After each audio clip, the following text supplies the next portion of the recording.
up, all? Unearthly Trance 5 came out in 2010 on Relapse Records. Unearthly Trance are a three-piece from Brooklyn, New York, and they play doom metal.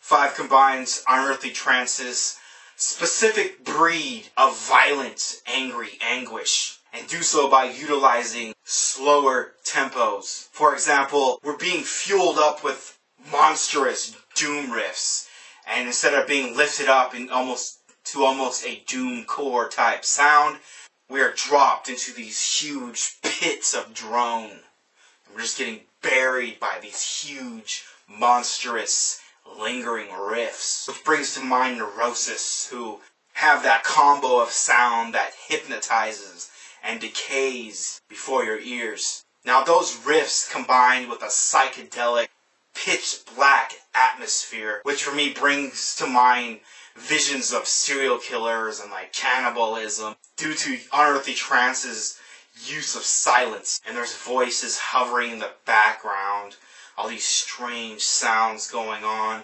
and this entire record is way more spread out sounding than the Trident or even Electrocution. Everything feels and sounds a lot more accessible, and it gives you a very welcoming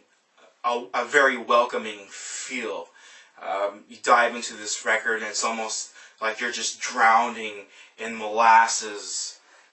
Thoughts of hopelessness, and it just feels like there's something dying right before your eyes.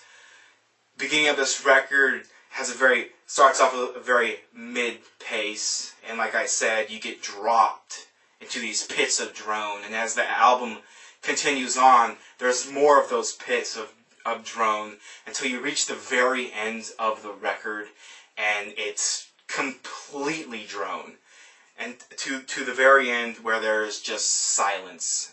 And this has a very lingering effect. I popped this record in for the first time when I was in a good mood, and it really fucked my day up.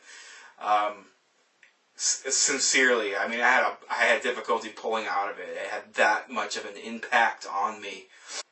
But the more and more you listen to this, the more that effect will wear off, and you can dive into the vocal delivery, which has a very soulful feel after listening to it repeatedly. Drums have a very tribal feel to them, and those riffs, those fucking riffs, are just monstrous, and they utilize palm mute at sometimes, and it just feels like these riffs are jabbing at you and jabbing at you repeatedly. But yeah, this is a very good record. Difficult to appreciate at first, but now that I've fully digested this, I can listen to this without any unwanted aftermath. And yeah, I highly recommend peeping this out. I'm going to link you guys up to a bunch of stuff in the description box below, so you can form your own opinions about Unearthly Trance's 5, which came out on Relapse Records in 2010. Thank you guys for watching, thank you guys for subscribing, and I'll see you guys next time.